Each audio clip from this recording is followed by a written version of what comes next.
જ્યારે પૈસાનો વપરાશ કરો ને તો એની સાથે સાથે જરાક બુદ્ધિનો પણ ઉપયોગ કરવો જોઈએ. બુદ્ધિની ક્યાં વાત કરે છે? જો હાથ ઉછળે ને તો ગામવાળાને શું, તારા ઘરવાળાને ન ખબર પડે. કાંજીભાઈ, છાશ પીશો? બીજાના ખર્ચ છે દિવાળી.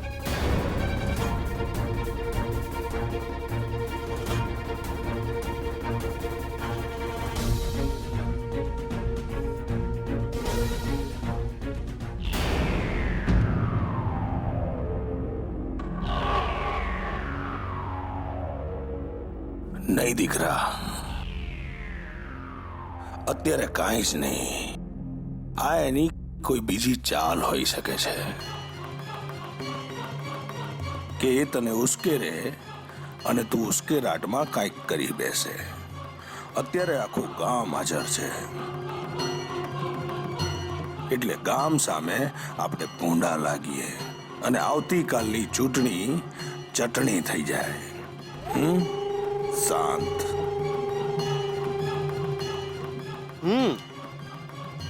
એ બાપ માં બુદ્ધિ છે, શીખો. બાપ પાસેથી શીખો જરા. એ છોકરા, હિસાબ તો થશે આનો, પણ એક વાત સાંભળતો જા. આમ શાંત પાણી જોઈને કૂદી ના પડાય. પહેલા એની ઊંડાઈનો તાગ મેળવી લેવો જોઈએ.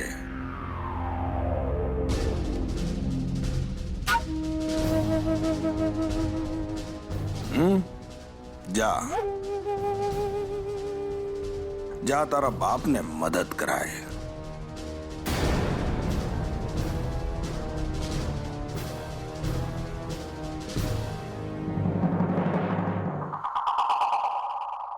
મુકુંદ, હમણાં 2 દી શાંતિ રાખ. પછી તને તો ખબર છે કે મારું નામ સત્યરાજ છે. સત્યરાજ.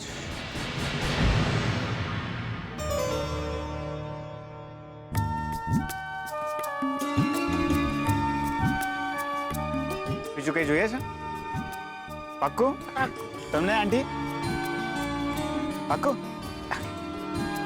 અરે દાદુ, ચલો દાદુ, હવે જઈએ આપણે એકલા જ બાકી રહ્યા જમવામાં. ઓકે ફાઇન, બધા બરાબર જમી લીધું ને ભાઈ? અરે બધા પેટ ભરીને કોઈ જમ્યું, બાકી નથી રહી ગયું? કોઈ જ બાકી નથી. ચલો ચાલો તો આપણે પણ જઈએ જમવા. અને આ જોઈએ આગળ. ઓકે, આવજો ફટાફટ. કૈલાશ, કલ્પના, તમે બંને આવ્યા, મને બહુ જ આનંદ થયો. તો ચાલો સપરિવાર આપણે સાથે જમી લઈએ. વાહ, તમારી કંઈક ભૂલ થાય છે.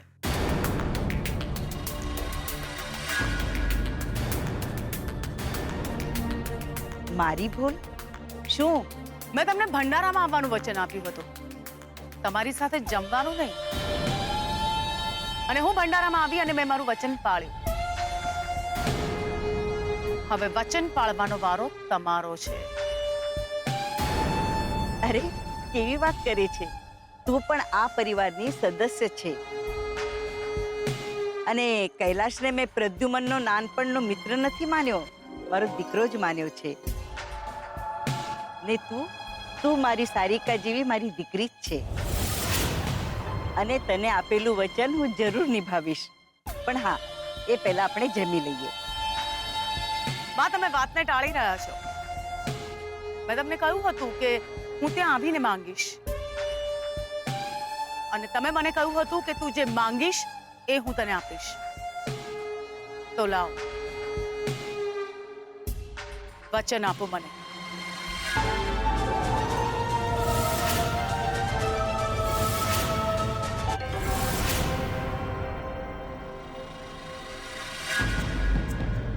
તો કલ્પના, હું સરસ્વતી અમરકાંત મહેતા તને વચન આપું છું કે તું જે માગીશ એ હું હસ્તે મોઢે તને આપીશ.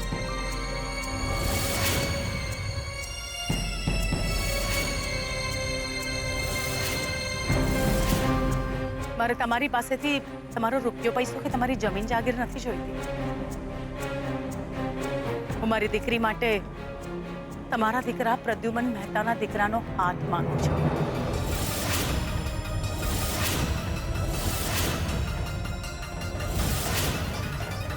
બા, હું ઈચ્છું છું કે મારી દીકરી તમારા ઘરની ગૃહલક્ષ્મી બનીને આવે.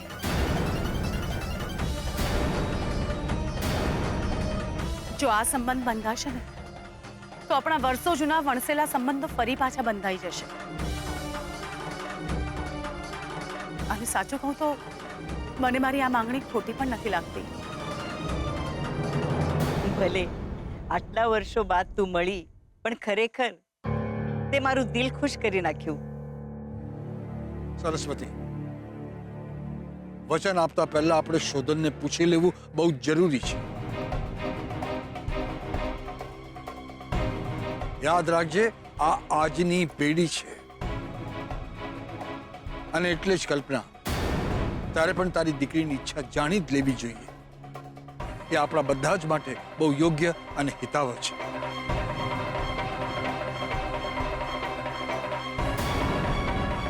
કલ્પના, તે મારી પાસે જે વચન માંગ્યું છે એ હું પૂરું કરીશ.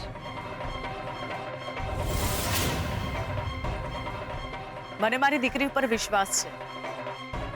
એ મારી વાત ક્યારેય નહીં ટાળે.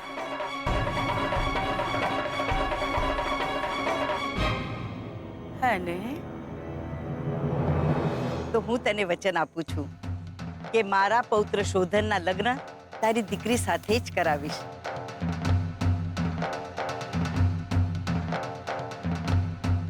વચન તો આપ્યું, પણ બધું સમૂહ સૂત્રો પાર પડે તો સારું.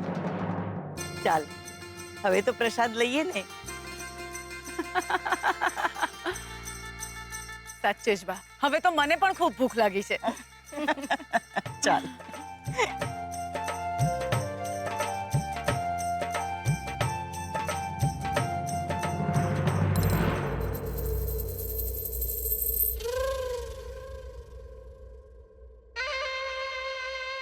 સરપંચ સાહેબ, મજા આવી ગઈ. તમે તો કોઈ કસર નથી છોડી. કેમ ભાઈ, કેવો રહ્યો જમણવાર? બહુ જ સરસ. આ તમારો ભંડારો બધાને યાદ રહેશે. જો બટુકભાઈ આવ્યા. માનવું પડે તમારું, તમારા જેવા મોટા માણસ આવી સેવા કરતા ક્યારેય નથી જોયા. ના રે ના, આ તો સત્યરાજજીની ઉદારતા છે કે અમને અહીંયા ભંડારામાં આવવા માટેનું આમંત્રણ આપ્યું અને સેવા કરવાનો મોકો આપ્યો. આપણે તો જનતાને જ જીવન અર્પિત કરવાનું છે. જન સેવા એ જ પ્રભુ સેવા. આ સાચું જ છે ને સત્યરાજભાઈ?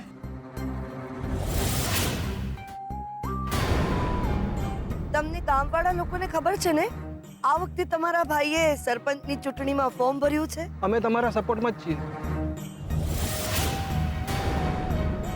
જય માતાજી. જય માતાજી.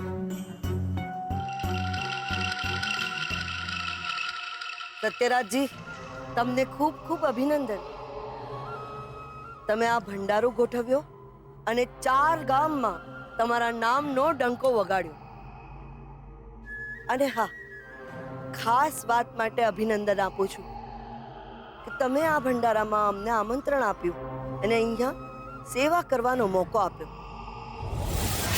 અને અમે એ સેવાનો અનેરો લાભ ઉઠાવ્યો છે. તો મળીએ કાલે. ચૂંટણીના મેદાનમાં. જય માતાજી. જય માતાજી.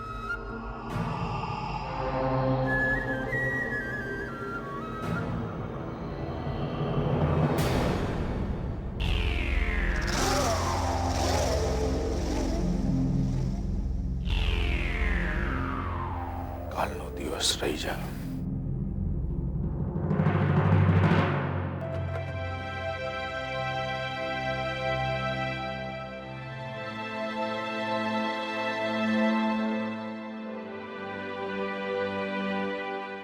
સાચું કહું, મને તો હજુ પણ વિશ્વાસ નથી થતો કે તમે આવું કંઈક માંગશો. મેં તો સપનામાં પણ કલ્પના નહોતી કરી. કે તમે શોધન સાથે તમારી દીકરીના લગ્ન થાય એવું વચન માંગશો. ગ્રેટ યાર, હું તો તમારા પર આફરીન થઈ ગઈ. આમાં મેં કંઈ ખોટું નથી કર્યું સારિકા. 20 વર્ષ જૂના વણસેલા સંબંધોની દિવાલોને તોડવા માટે એક નવો કાયમી સંબંધ બંધાય બહુ જરૂરી હતું. અને સાચું કહું ને તો મને આનાથી સારો રસ્તો બીજો કોઈ ના લાગ્યો. You are right. રાઈટની દીકરી, આ રીત તો 20 વર્ષ જૂનો મારો બદલો લેવાની હતી. હું મારી અંદર સળગતા જ્વાલામુખીને શાંત કરવાની રાહ જોઈ રહી હતી. ને એમાં પણ હજી તો આ પહેલું પગથિયું છે. હેલો, શું વિચારો છો? હું એમ વિચારી રહી હતી કે આપણા સંબંધોને વેવણ બનીને વધારે મજબૂત કરી દઈએ.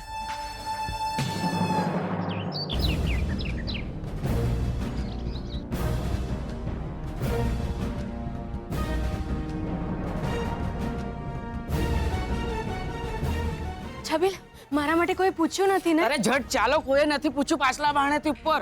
ભાભી ક્યાં છે? અરે ભાભી રસોડામાં શંભુને જમાડી રહ્યા છે. ચાલ. હીરાબા, આવી ગઈ તું છોકરી? અરે મારો તો જીવ તાળવે ચોંટી ગયો હતો. કોને પૂછીને ગઈ હતી? આવું કરાતું હશે? હા, એ સમજતી નથી આ છોકરી. અરે ભગવાન, આવું જોખમ લેવાતું હશે? આખું ગામ ઓળખે છે તને. કઈ સમજાતું નથી. કોઈ જોઈ ગયું હોત તો શું જરૂર હતી ભંડારામાં જવાની? હા હીરાબા, તો હું શું તમને ભૂખ્યા રાખા? અરે એક દિવસ ભૂખી રહેત તો કઈ મરી નહોતી જવાની. મેં પણ નથી ખાધું સવારથી. કૂતરા અને બિલાડા પેટમાં કૂદકા મારે છે. હાય હાય. અરે બેન બાને જમાડી લો. અને તમારું પણ જમવાનું લાવ્યો છો, તમે જમી લો. ને તમારા ઓરડામાં જઈને સૂઈ જજો, નહીં તો મારું આવી બનશે. લો, મોઢું ખોલો બા.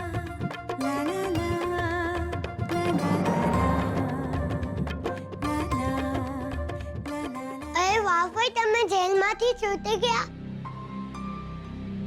રૂમમાંથી બહાર આવી ગયા?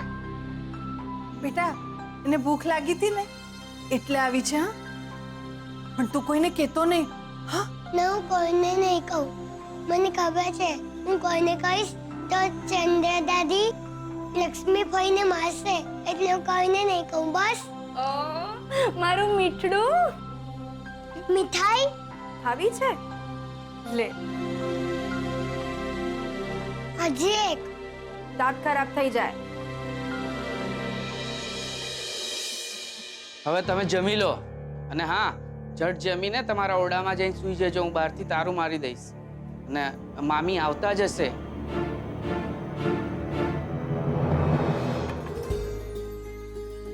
જમવાની ખરેખર ખૂબ મજા આવી. બહુ સારું લાગ્યું બાપુજી તમને મળીને. અરે અરે, તું પણ આવતો રહેજે ક્યારેક ઘરે. Sure uncle.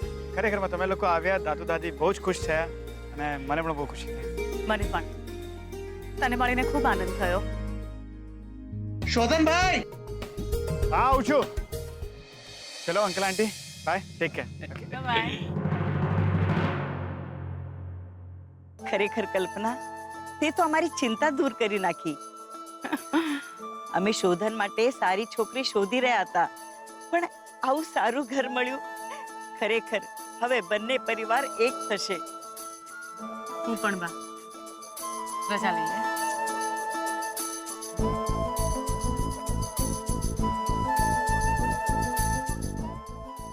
કલ્પનાએ મને વચનમાં બાંધીને મારું દિલ જીતી લીધું છે. જલસો પડી ગયો બાપુ. આમ બંનેના બાપ અને દીકરાના મોઢા જોવા જેવા હતા. હજી તો તું કાલે જોજે ને એ લોકોના ચહેરા ગામમાં કોઈને દેખાડવા લાયક જ નહીં હોય.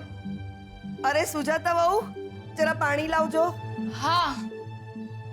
એક વાતની તો દાદ આપવી પડે. હો, શું તોડ કાઢ્યો છે તે આજે. પણ તારા મગજમાં આવ્યું કઈ રીતે? કઈ પણ કોમાં તીર એકદમ નિશાના ઉપર વાગ્યું છે.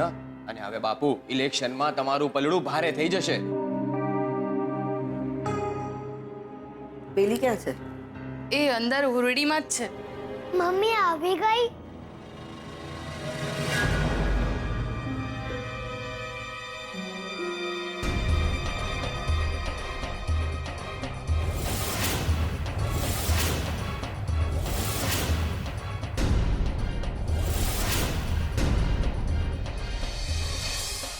આ લો બેન પ્રસાદના લાડવા. અરે લો લો, ખાવા પડે.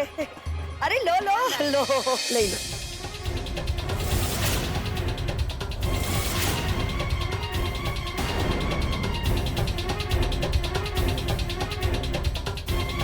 આ ક્યાંથી આવ્યું?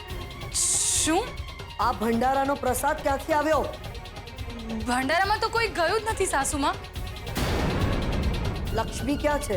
એ તો સવારથી એના રૂમમાં જ છે, ક્યાંય નીકળી જ નથી બહાર. તને બધી ખબર છે નહીં? ના, આ તો મને છબીલે કહ્યું તું એટલે. શંભુ બેટા, જા જઈને તું ફળિયામાં રમ. જા હા, જા જઈને લક્ષ્મીને બોલાવી આવ. હા.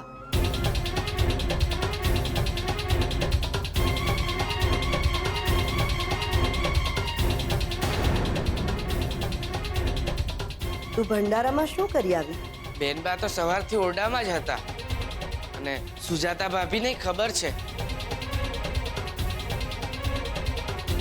ઓહો, હવે તે આની વકીલાત કરવાની શરૂ કરી દીધી છે કઈ?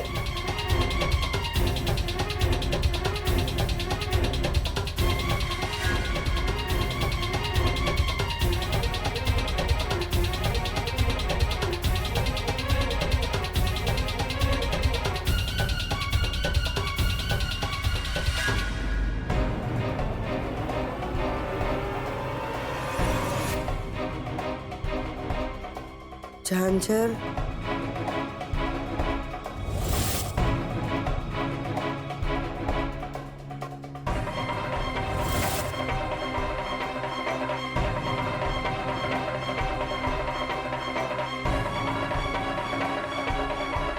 ક્યાં છે?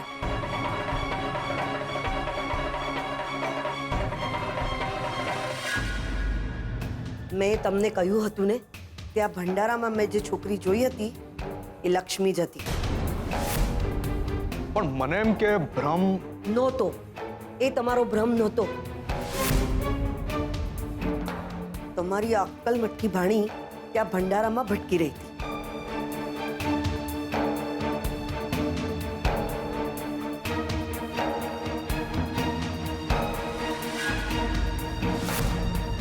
કઈ વાંધો નહીં બેટા, વસ્તુ છે ખોવાઈ જાય, વાંધો શું છે એમાં?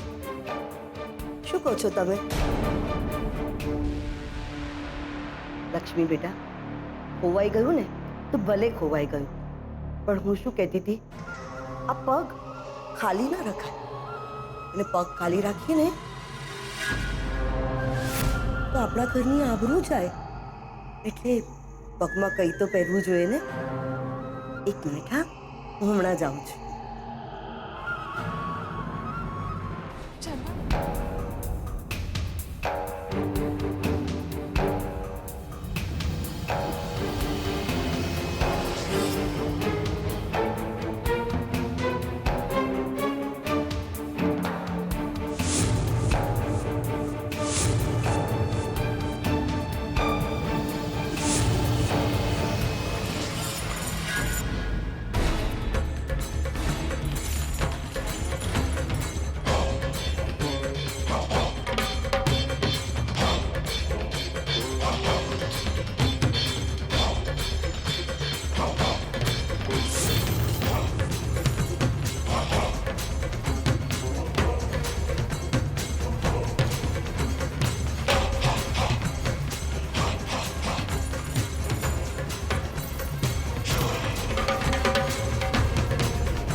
આ લે, પહેરી લે.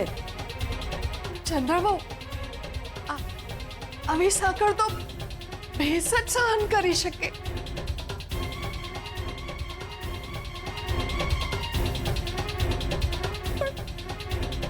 પણ આ તો અડધા મણનું વજન છે આ સાકરનું. મારી દીકરીનો પગ ભાંગી જશે.